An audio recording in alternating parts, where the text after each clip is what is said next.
Bom, como nós dissemos agora há pouquinho, o presidente Lula já está no Chile, vai se encontrar, claro, com o presidente do país, Gabriel Boric. Eles devem discutir diversos assuntos. Um deles, é claro, também a situação da Venezuela, mas há acordos de cooperação e de mercado entre os dois países. Nós vamos falar um pouquinho mais sobre a expectativa para o encontro com o mestre em Relações Internacionais, Urian Fancelli. Tudo bem, Urian? Bom dia. Oi, Rafael, bom dia. Um prazer estar aqui com você. Urian, prazer é nosso. Bom, é claro que a Venezuela concentra a atenção de nós brasileiros, dos chilenos também.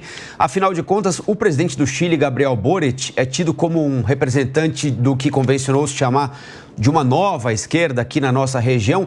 E ele, imediatamente após o domingo retrasado, viu problemas graves na votação e fez ponderações contundentes em relação à forma como as coisas caminharam no domingo e depois do domingo na Venezuela, condenando o que aconteceu por lá.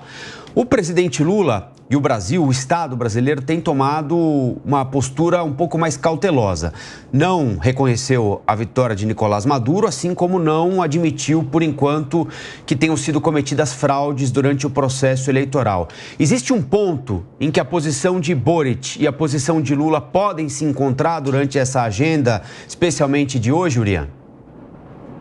Bom, eu acredito que é o que eles vão tentar, encontrar algo em comum para ser trabalhado, porque em um momento no qual uma imagem de bastante instabilidade regional está sendo projetada para o mundo, né? Lembrando que um mês atrás quase teve uma tentativa de golpe na Bolívia, também o presidente da Bolívia, que foi um dos primeiros a parabenizar o Nicolás Maduro pela sua vitória. Isso não é bom para ninguém aqui da região. Então, eles vão sim tentar achar algum tipo de acordo. É uma vontade do Lula de que o Chile passe a integrar aquele grupo de países como Colômbia, Brasil, México, que estão ali tentando de alguma forma mandar uma mensagem só, né? Porque acreditam que dessa maneira conseguem mais peso. Porém, o que nós observamos até agora é que, tanto no caso do Brasil quanto do México, existem aquelas posições mais institucionais, ou seja, aquelas posições do Itamaraty, do Ministério das Relações Exteriores do México, que tem pedido mais transparência, que tem sido um pouco críticas, mesmo que de maneira ainda tímida, aos resultados das eleições na Venezuela, mas ao mesmo tempo existe também a posição do AMLO, presidente mexicano, e também do Lula, que são um pouco mais condescendentes, são um pouco mais pró-Maduro. Então, eles acabam aí contaminando talvez aquela imparcialidade e aquela cobrança institucional dos seus governos. Então, mas isso é algo que vai estar na pauta, sim, nas conversas do Lula com o Boric. Urian, bom dia. Boa semana para nós. Eu quero seguir nesse ponto que o Colombo destacou sobre talvez a existência de uma nova esquerda por meio de Gabriel Boric, porque não é a primeira vez que ele adota uma postura diferente em relação a outras lideranças de esquerda aqui da América Latina. Recentemente, na cúpula CELAC União Europeia, ele deixou muito claro que é contra a invasão russa nessa guerra contra a Ucrânia, enquanto o presidente Lula ele tem adotado uma postura, ou pelo menos tentado adotar uma postura mais de mediador. Não condena a agressão russa, mas também não descondena, enfim, fica naquele limbo, né? Naquele meio de campo em cima do muro. Eu queria saber se esse descolamento dele, de Boric, em relação a essa esquerda mais tradicional, realmente existe, é um movimento claro. O que é que explicaria isso e se de alguma forma isso pode atrapalhar ou já está atrapalhando a relação com o Brasil, comercial, sobretudo?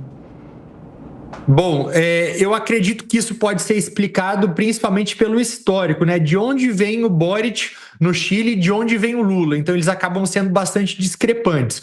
O Boric, ele é alguém de uma classe média alta, que surge na política a partir de movimentos estudantis. Então, ele não tem ali aquelas mesmas ligações, talvez, com os sindicatos, a classe trabalhadora do que o próprio Lula, então que ele acaba priorizando outras pautas, né? No Chile, essas pautas defendidas pelo governo acabam sendo um pouco mais eu diria até mesmo progressistas do que o posicionamento do Lula, que aqui recentemente, inclusive, se coloca contra o aborto no Brasil no momento em que surge aquele projeto, né? Então, as prioridades, as visões de mundo são diferentes.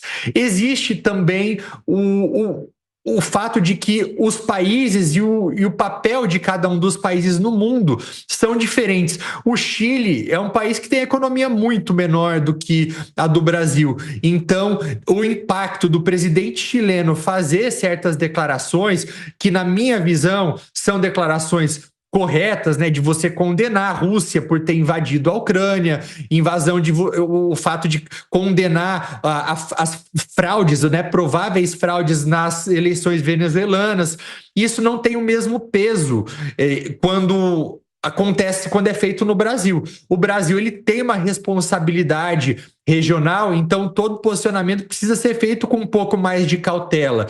É só a gente olhar para o fato de que logo após essas eleições, o presidente dos Estados Unidos, Joe Biden, ele pediu para fazer uma ligação com o Lula, porque entende que o Brasil pode ter um papel fundamental no desfecho dessa crise que acontece na Venezuela. Eu não acredito que isso possa afetar o comércio entre os dois países. Então o Chile e o Mercosul têm acordos de livre comércio,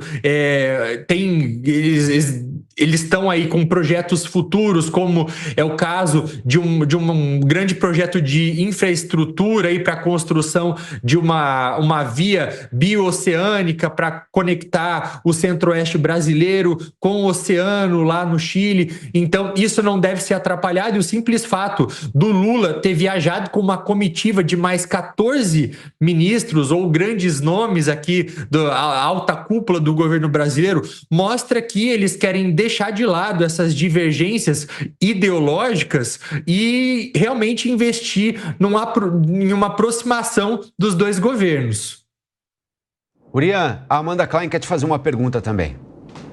Urian, bom dia. Quero pegar dessa sua fala, quando você disse que o Brasil tem um papel fundamental, né, na região, por isso Joe Biden escolhe falar com o Brasil como interlocutor para os assuntos da América Latina, que afinal de contas é exatamente a nossa zona de influência. Como você avalia o papel que o Itamaraty teve até agora? E aí eu não quero nem falar do presidente Lula, mas especificamente do Itamaraty, mantendo esse canal de interlocução aberto, porque afinal de contas, vários países da região não reconheceram a vitória de Maduro, inclusive os Estados Unidos. E México, Colômbia e Brasil se unem, né, para, numa posição um pouco mais convergente, manter esse canal de interlocução e possível influência com o Maduro. Você acha que a diplomacia brasileira age de forma pragmática? Porque, por outro lado, se não reconhece, se rompe totalmente, isola mais a Venezuela e a deixa mais sob a influência da Ucrânia, da Rússia, da Rússia, da China. Quer dizer, parece ser esse mais ou menos o raciocínio do Itamaraty. É ótima pergunta, Amanda, e bom que você fez essa separação da postura do Itamaraty, que é a posição institucional do Brasil.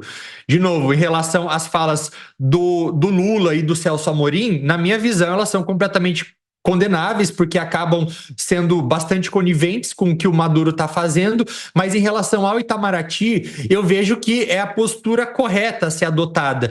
Isso porque se o Brasil tivesse logo de cara condenado o Maduro, né, eu digo institucionalmente falando, por meio do Itamaraty, do Ministério das Relações Exteriores, isso não traria nenhum ganho para isso. Isso porque o Brasil fecharia a possibilidade de diálogo, e lembrando que o Maduro não tem nenhum incentivo para deixar o governo, ele é procurado pelo Departamento de Justiça norte-americano, ele pode ter a qualquer momento um mandado de prisão emitido pelo Tribunal Penal Internacional contra ele. Então, e a Venezuela é membro do Estatuto de Roma, então faz parte desse Tribunal Penal.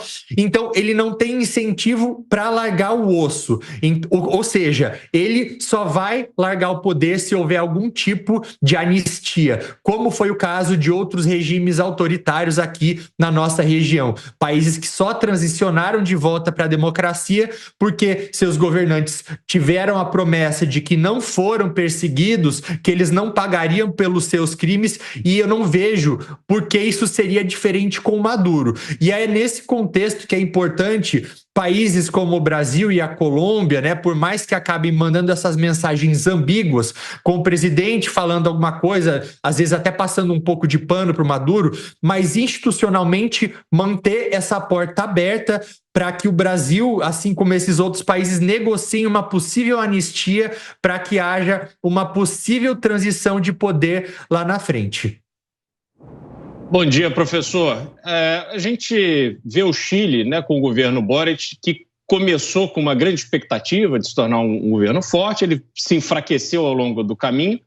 O Chile tem uma vasta fronteira com a Argentina, que hoje é presidida por Javier Milei, a grande figura da direita na América do Sul atualmente.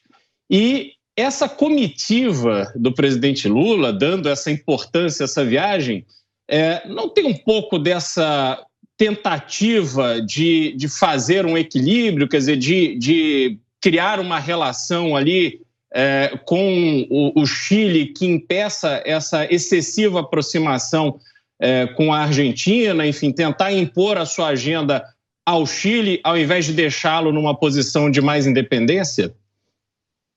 Eu vejo que em um momento, principalmente, de tantas divergências aqui na região, então eu coloco, obviamente, direita e esquerda, com muitos países deixando a Venezuela, né, o Maduro expulsando diversas missões diplomáticas, o Brasil vai lá, assume a embaixada argentina temporariamente, o que eu vejo de maneira muito positiva, porque mostra aí, colocando a diplomacia e as relações históricas entre os países acima das diferenças ideológicas entre Brasil e Argentina, entre Lula e Milei. Então, nesse aspecto é muito bom.